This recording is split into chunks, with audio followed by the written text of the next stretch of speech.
Hello and welcome. I'm Keith Reynolds, and this is SMarketPlace live on YouTube Live and LinkedIn Live. I'm the host and my co host, Tom Dempsey. Hey, Tom. Hey, good to see you as always, Keith. Good to see you. I just got back in town after a couple weeks away. Yeah, how was the road trip? It was amazing. We did last week's show out of northern Idaho. Yes. Try and find bandwidth, Yeah, right. but it was good Good. to unplug. I saw some rock and roll in the park, and it was good. Now you saw, was it Widespread Panic? Widespread panic a couple of weekends ago, which was terrific. Their 78th sold out show at Red Rocks. Wow. Um, and then saw uh, it was the music of the Grateful Dead, along with a band at Red Rocks, but the Colorado Symphony backed them up. And it was unreal. It was beautiful. All right. Well, I got my first Red Rock show coming up in a couple weeks here. Tedeschi Yeah, Trucks. that's awesome. It'll change your concert going life forever. Right, right. A whole new level. I can't wait to see Red Rocks. Well, Good. we got a great guest today. He's coming back. He was so good, we wanted to have him on again, and he's doing some cool things with his authoring. And look forward to telling your story. Hey, Coach. Hey, glad to be here, Keith. Yeah, super. Welcome, Coach Hess. Yeah, I'm thrilled to be here. Your show just keeps rocking and rolling, right? And yeah, love to be a part of it with you guys. Thanks for having me. Thank you. Absolutely. So tell us, catch us up. What's going on? When we last met, you had just published Peak Experiences. Is it? Yeah, yeah, Yeah. yeah, yeah. Yeah, I got Peak Experiences out last year in October, which was a big milestone. There's this element of a feeling of legacy. You put something down, and it's going to be there for a long time, and it's actually done very, very well in its sales, and I get a lot of great feedback from it. I moved on and wrote a second book with the H7 group, and we put together an anthology of kind of the best business lesson we've ever learned. And in that book, we got published as well, and led on to me achieving the Amazon bestselling author, which I can apply, of course, to speaking experiences. And the new book it's coming out soon to be announced. Probably out in September. So the writing's kind of fun. I enjoy doing it. It's a great way to get your own thoughts together. You can't write what you don't know, Mhm. and you need to do a lot of research. Typically, like I've read probably 6 or 7 books for the book I'm writing now on peak business development. You know, so it takes time, it takes effort, and at the same time, there's a great feeling of accomplishment when you get it done. You just mentioned it in the book that you co-wrote. Um, you each have a key business lesson. Right. Do you? What was yours, or what were some of Yeah, the? my big thing was around winning teams and building winning teams, and I focused specifically on common goals and how common goals make a difference. As putting together a winning team. Of course, there's leadership and all the other things that go with having a winning team, but most importantly, I think is everybody's rowing in the same direction. I used an example in the chapter of getting everybody in line with a common goal of keeping. As a basketball coach, I laid, kind of learned things as all my background of many years of coaching. But we set a goal of holding every team to under 50 points. But we built a culture around that was called Psycho D. And so, practices, we had a certain time dedicated to Psycho D. And by holding this goal of keeping people under 50 points, guess what? We created some very strong defensive players. And of course, the college recruiters and college teams like that. I had 4 guys go Division I in 3 years of coaching that program. People like Coaches like to have people that play good defense, right? And it does win games, and it won us an awful lot of games. Common goal. That's what I wrote. I had several other stories in there like that, but That's one example. I love how in everything you've done, I've been following you now a couple years, and you stick to the same themes. You know, it's and I think repetition is the key to all understanding, they say, right? And now I've started to see the patterns in what you're doing. And this idea of creating common goals, you run a quarterly event for CEOs to come on and to tell us a little bit about how you work with people to create those common goals through your work. Yeah, it's this whole transition. At one point, I was calling it Growth Club, and now it's Quarterly Kickoff. And Quarterly Kickoff goes there on the last Thursday of every quarter from 4 to 7 Central. And so every 4 months we meet as a group. But what happens in that particular event is you show up planned and prepared. And that means you set 3 goals, one of them being personal, must-have business goal, and then usually a third business goal, typically marketing or team, but depends. And in defining those goals within this whole process, it comes out the other end where it gets right to the point of where it's on your calendar as the task you're going to do for the next 90 days, because we can handle tactical work for 90 days. Everything else a little bit strategic, and I've got a whole, it's blended into the whole program into where your strategic value and goals are around that. The whole idea is building the right culture for you and having yourself, doing what you want to do in your life, right? I mean, scheduling those things out. And I tell you, if it doesn't get to the calendar, it's not going to happen in most cases. I mean, we all know that we have to live by our calendar. So the exciting part of that is I'm taking a whole new level on, and I'm integrating that into Go High Level and building funnels associated to it and driving people in. I'm working on automated back ends so that people can simply use the tool, and I can white label it more or less for many people to use. And I'm working at that right now. So it'll take me a few months to say the least to get all that straightened out, but I'm on it, and it's really fun to be on the edge of what you can do with technologies and processes and putting systems in place to help people, reach their fulfillment and success. Yeah, we've had a lot in common over the years in terms of just talking about whether it's Go High Level or HubSpot, getting the sales process right, and connecting the sales to your goals. And what I love about you is the discipline of then building that into a spreadsheet. So when you show up to that last Thursday meeting, you're in a virtual room with people all over the world, I bet. Yeah. Oh, yeah. And everybody's done this work, and now you've got this focused time to really get motivated. You bring the coaching a long way into this. It's pretty cool. Yeah. There, you can be one of those coaches that put your hands above the head and scream and be a great cheerleader. And I was that at times, and I've learned over time that it's the substance that's underneath the system and the program that you're coaching to that makes the difference.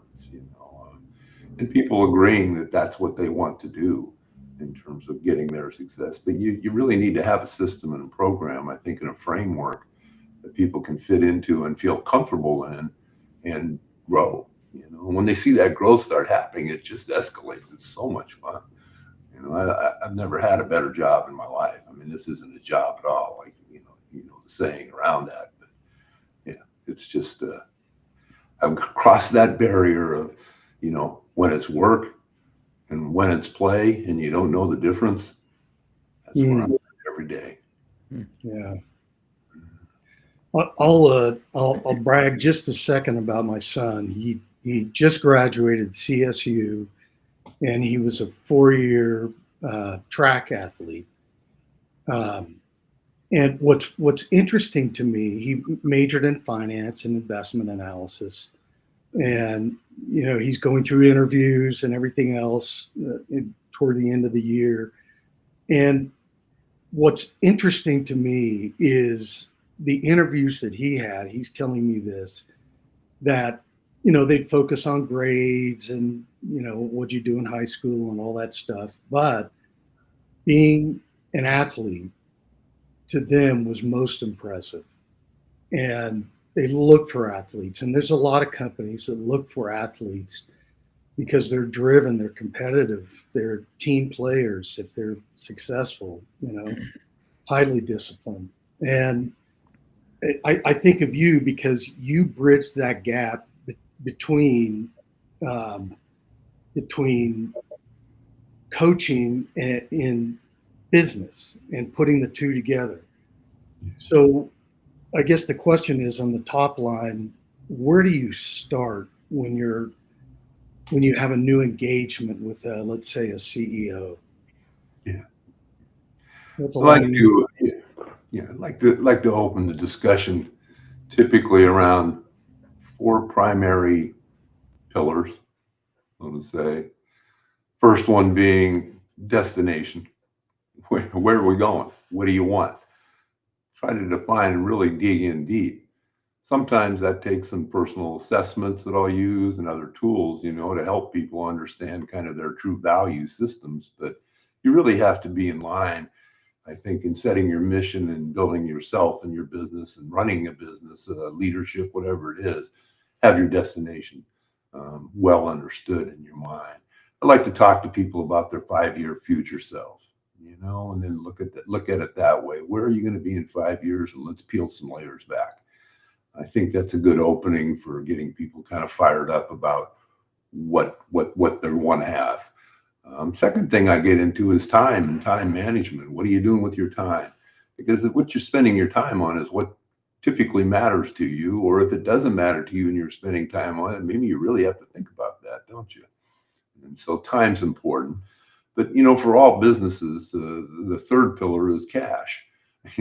What's going on with the four types of cash in terms of your business, which transitions directly into your life, of course. But what does your revenue look like? What are you doing in your marketing sales? As we talk about on this program, how do you bridge those gaps better? Second thing is, what are you doing with profit? Different type of cash. How are you building more revenue and more growth, whether that's reinvesting in your business or, just investing in the market appropriately or whatever it might be.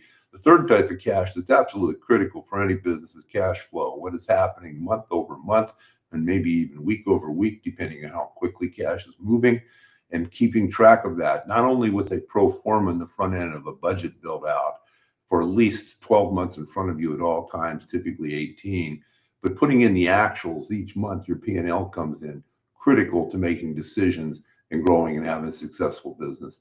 And last but not least, then the fourth area is the offer. What is the delivery? What are you delivering as a product? What are you delivering, and how do you want to deliver that? And make it consistent, and so that you can rinse and repeat, because that's what it takes, I think, to get good at just about anything we do. I mean, think of being a guitar player or being a drummer or being whatever it might be. There was a lot of deliberate practice that got you to the point of the stage, and it's no different for us in business and what else we do. So that's kind of where I would start, the four pillars that I kind of like work through. But, I've got all kinds of, you can get forms and stuff like that in place. I got all that in place. We track it well and so on. So it's, Yeah, I appreciate the question. you bring the tools to implement those four pillars. That's what I've seen. Yeah, absolutely. What's interesting to me, and Tom and you and I share this in common, after you were coaching, you went into some fairly large businesses and work in the tech industry and worked on sales and business development, if I remember correctly. Oh yeah, all kinds of different roles. I mean, oh my gosh, years and years. But I basically chased the learning curve. When I completed my MBA and was done with my assistant coach job there at Cal Lutheran University, I took a job with a company called Optica Imaging. Had some guys from Ashton Tate and real database guys, right? And I was kind of interested in what that. I remember I was chasing this dream I'd seen of what is the GUI going to do, right? What's the graphical user interface going to do to our world? Yes. And that was the learning curve I started to pursue way back then. Interesting. And that whole process, I mean, we were burning mass amounts of images onto optical platters. We're going to get rid of paper. We're going to put all this paper onto optical platters, and then we'll be able to move around workflows. And anyway, that was the dream. And as you can see today, it's probably a bit of a reality in so many ways. Although I look around me, there's plenty of paper. There's still a lot of paper. But figuring out the barcodes and those kind of things. So I went through that process and learned the technology. I kind of climbed right up the ladder to, become. I had a lot of enthusiasm being a basketball coach and so on. So we built we built a big business, and a lot of people made a lot of money, not me necessarily, but it worked out real well. Where I moved on to another role where I got involved with GIS and the management of what goes on in terms of the graphical user interface. Some of you people are probably aware of Esri, things like that. AutoCAD, MapGuide is what I leveraged while I was in Western Canada. And the Western Canadian Basin had really clean data. So I took that data and I made it into decision-making maps around pipelines, any point, line, or polygon. So a well spot, what's that well producing? Where are we at? All of these kind of inspection tools. And I put it all online where it was coming out in paper-based, but too late for the bids because of the very fast auction market at times. Anyway, scored big with that. And I learned the difference at that point in my life between venture capitalists and vulture capitalists. Mm. Because I got involved with, people out to come in, I built this up and so on. Yeah, I did well. I did well enough to go and figure out how to get my handicap, down to zero for a little while, I mean, I played a lot of golf and took about 6 months once we sold that and I moved on. But yeah, then I ended an opportunity with coming to Houston area. Eventually I was I guess I was a director of global energy for Sun Microsystem. And that was when, the transition from Linux to the Solaris chip was going on, and it was a bit of a sunset in some ways, but at the same time, it had such a huge core, big base of industry in the geophysics space, which I was kind of specializing at that time, worked out real well. And then I ended up going to Halliburton, and Halliburton, I was the chief advisor for cloud services there for she was several years and grew that business into and a whole bunch of stories I could tell about the technology and things, of course. But yeah, I had a lot of great opportunities in my life of chasing that curve, of how am I going to learn some more? And people tended to pay me all right along the way too. So it worked out real well. So um, the connection here is that we're all talking to small and mid-sized businesses here, right? The leadership, the people who drive the business, see the integration of sales and marketing and need to get those two functions working together. We come out of this big business, right? We got a lot of training and a lot of expertise, and we're working with the mid-sized and smaller companies now. How do you see the difference, right? Because you've got all these disciplines in the work that I see you do. That's what I had to do at IBM, right? Early in my career was that planning and the long range thinking and the leadership and all of those things that you need to do as a CEO. How's it different and how's it similar in the smaller businesses from bigger companies? I think I'll share a story in terms of the transition for that with me from moving to that kind of thinking into another. When I was at Halliburton, I was diagnosed with pancreatic cancer, and truly life changing, right? I mean, as soon as you hear it, it's like, whoa. And sure enough, as I went through that process and came out the other side, I had some value shifts, I think, and some new thinking in terms of what I wanted to do with my life and where it was going. At the time, I was afraid my life was going to be cut very short because we were putting things in order accordingly. But by golly, I survived and here I am. And so coming out of that, I came down to digging into why do I do what I do? Why have I been where I've been? Sure, we all know cynic stuff on why, but when you're at that point, I look back to the fact that when I was 8 years old, I can remember dribbling the basketball down the middle of the court, making a fake, throwing a pass to one of my partners who scored the layup, one of my teammates, and they scored the layup and we won the game. That feeling at that point at 8 years old established my desire to give assists to help the whole grow.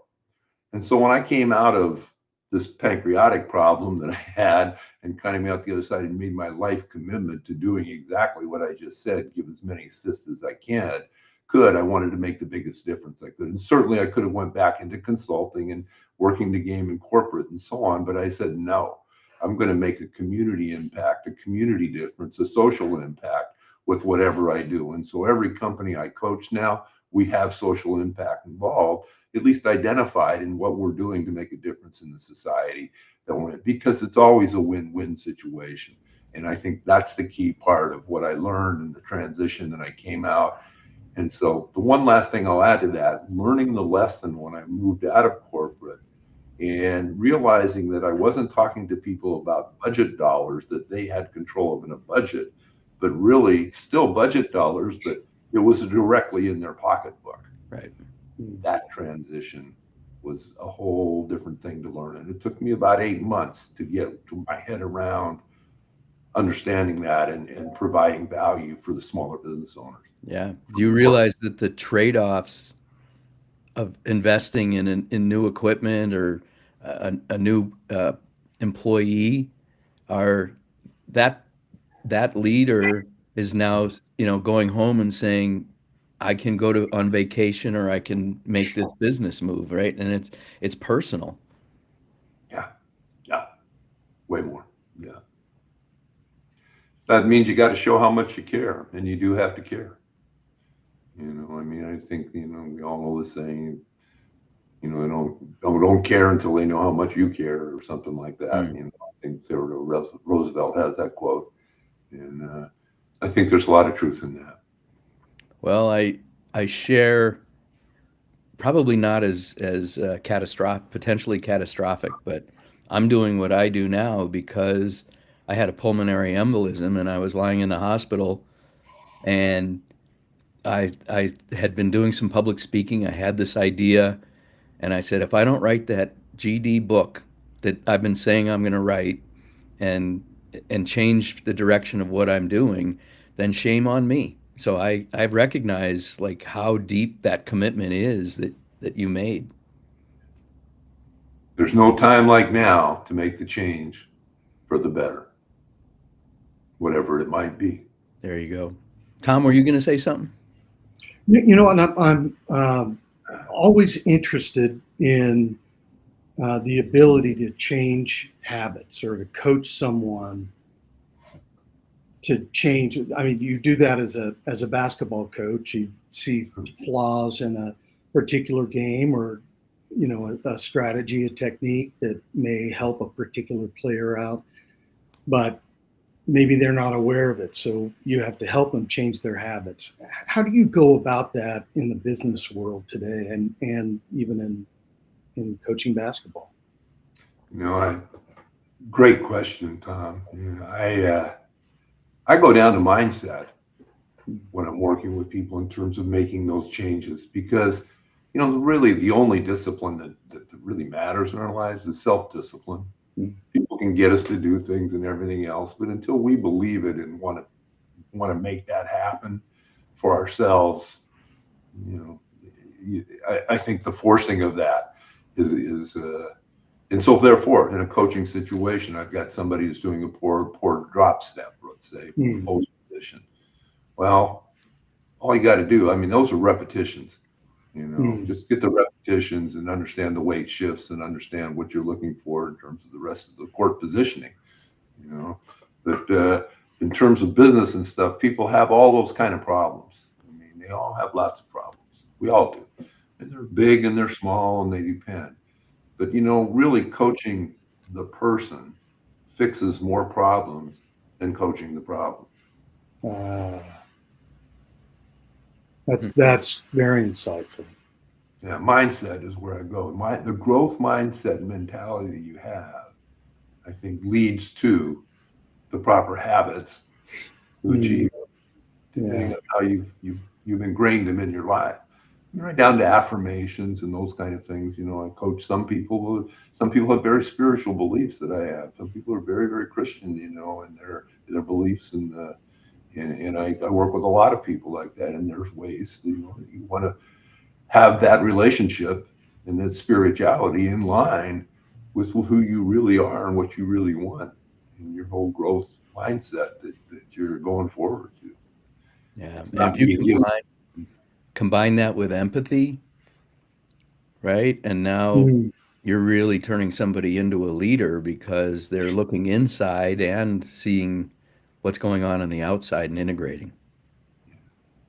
I've had a lot of success using DISC, and I know there's many assessments out there for personality, but it's easy for people to comprehend and easy to make a point. And I'll just make a point where I've got a female leader of a group that's a very high D, meaning D is one who's demanding, likes to win, kind of rough to people. And a lot of people who are not Ds that are communicating with them will have a feeling of personal attack when that's not the intent in any way, Yeah. shape, or form, right?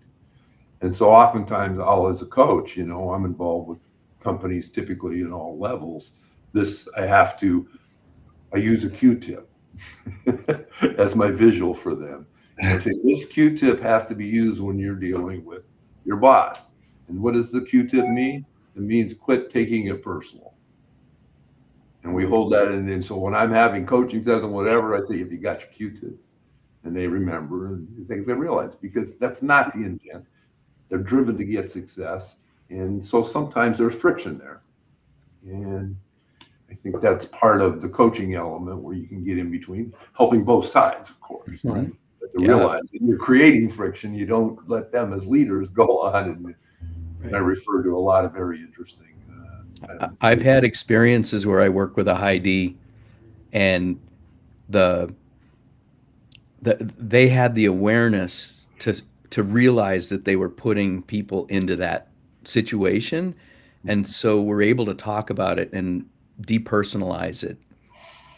Yeah. Mm. Yeah. But under stress, they tend to go back to their own. I always coach, you can be whoever you want to be. Work at it, practice it, but it's nice to know who you are, what your natural tendencies are. Mm. That, under a stressful situation, people tend to lean into their natural style real fast.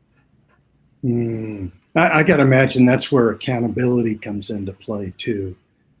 You work on the mindset. You set very specific goals. There's repetition involved, and that's a real key to success. Yeah, absolutely. I think that whole process. What was the first part of your question again there, Tom? Okay, now I'm drawing a blank. Keith, do you remember my question? Well, you were talking It about was about accountability. accountability, really. Accountability. Yeah, accountability. Yeah, the whole idea of accountability. I mean, again, self-accountability is the ticket. Right. Yeah. But certainly we need accountability partners. We need people to help us with trying it. And I've found some clients I've worked with for as short as 4 or 5 months, and they get self-accountability. They really get the whole thing, and they don't need me anymore. And I have to tell them, I have to fire myself sometimes because they like me. They don't want to feel bad about it, but hey, they've got what they needed and they need to move on, and it's okay. I mean, no, you can only do so much, right? Once they get it. Other people I've been with for years and years that continue to want to check off some boxes with me every coaching session to make sure they are being accountable to the areas that they aren't thinking about under normal circumstances. Example, a lawyer only thinks about his business every 2 weeks when he sits down with me for an hour. Rest of the time, he's just focused on being a lawyer. Mm. And it's not enough, right? So I've got to keep driving in the mornings. It's taking years to get there, but we're getting there. It's better for him every year, but revenue is not a problem. And it's interesting. You used high D as the example, but you can lead from any of the quadrants. It's Oh, having that absolutely. awareness and surrounding yourself, right? Absolutely.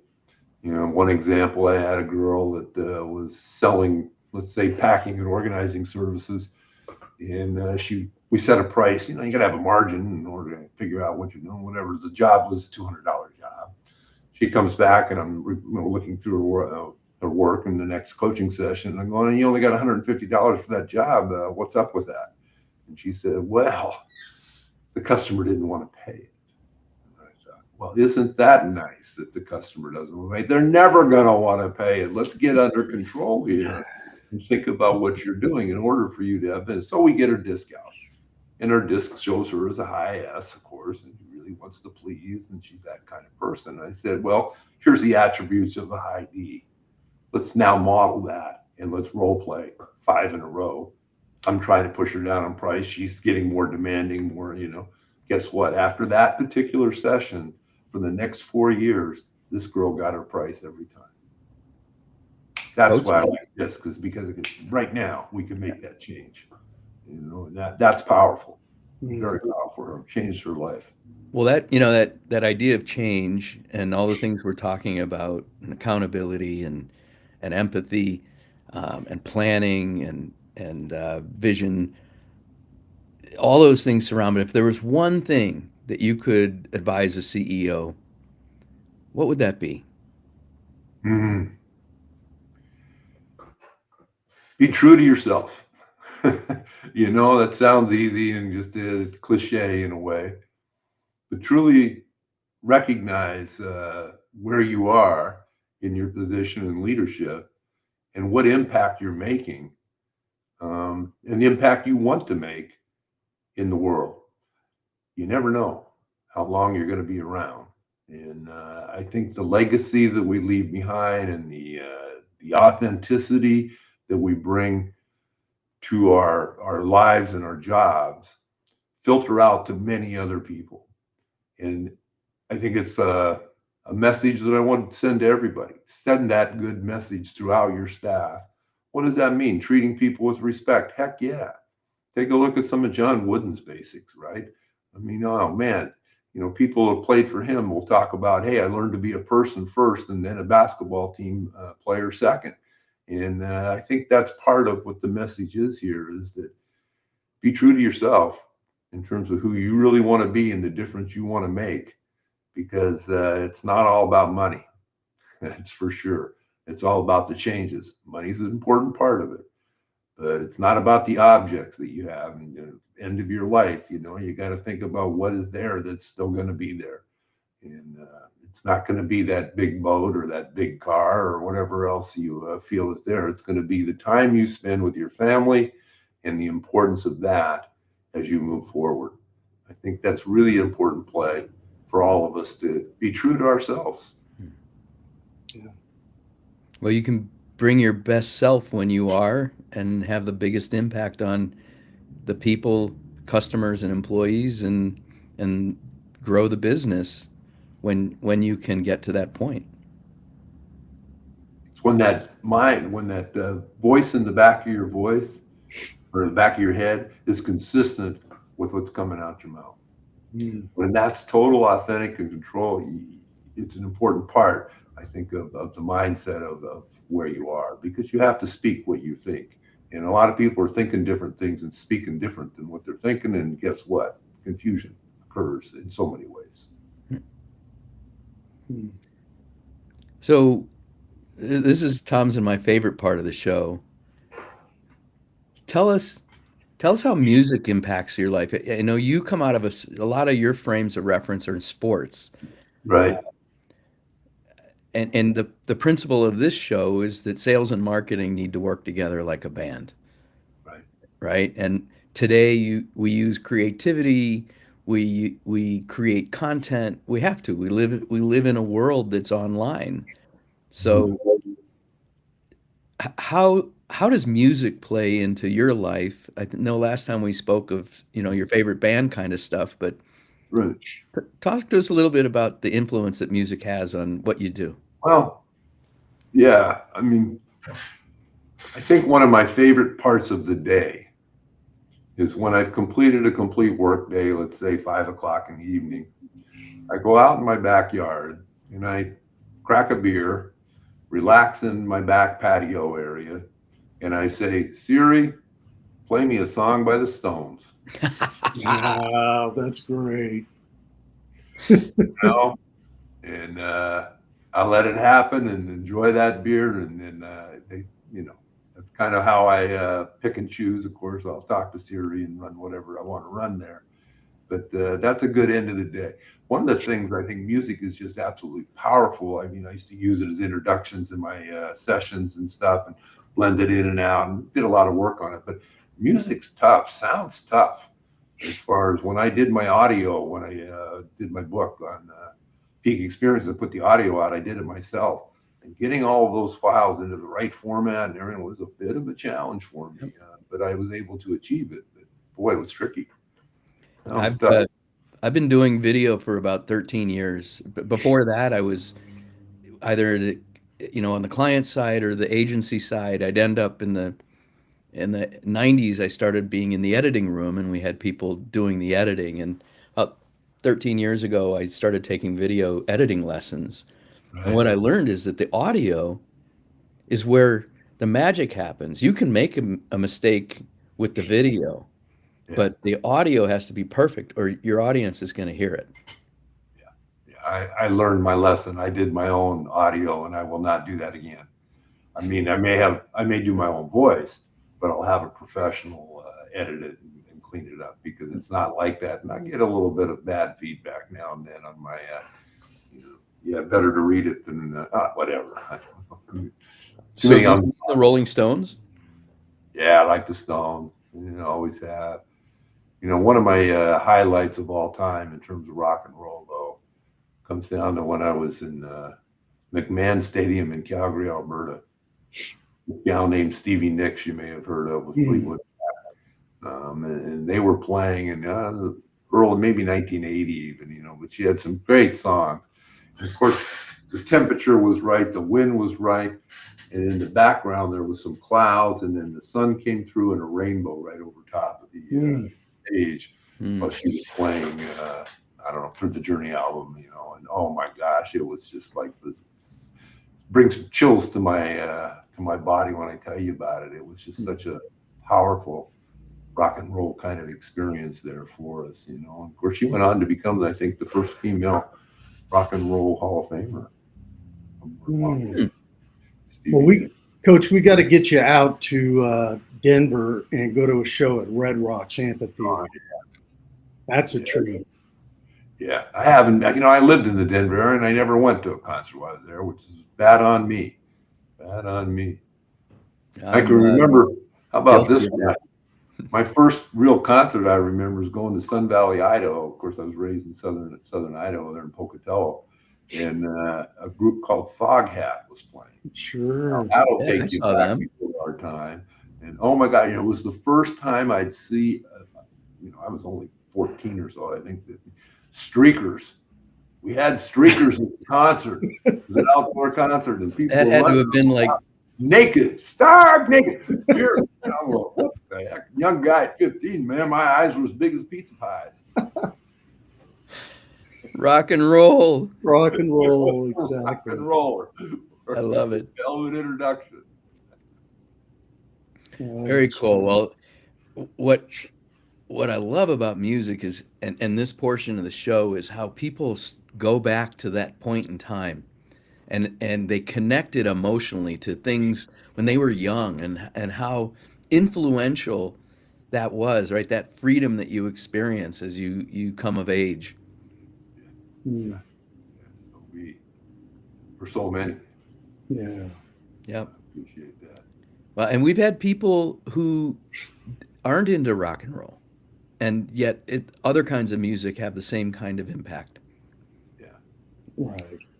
And that's why sales and marketing, understanding that dynamic, understanding how to connect and use creativity to connect with people, whether it be in front of a room, in a boardroom, on a podcast, that emotional connection is so important. Yeah. Well, and the consistency of the branding that goes with that. But yeah, we had a good session. I guess it was an H7 group that talking about the power of photography and the using of images, in combination with the sound effects and so on, and how powerful you can make that if you integrate it into your sites and so on. And I took a good look at my site, and of course I'm always learning, right? If you're not on the continuous learning curve, I noticed that I had a picture of me personally standing where I'm kind of pointing, but I'm pointing away from what I want people to read. So I had to flip that around so that I'm pointing, little things like that. I don't miss it. Why you need the pros like you guys to make the marketplace live and working, man. All right. Well, it's been a real pleasure to have you again, and thanks for sharing your work and how you work with people. You're welcome, and I'm always here to help and support you guys. Thank you. Thanks, Coach. You bet. Awesome.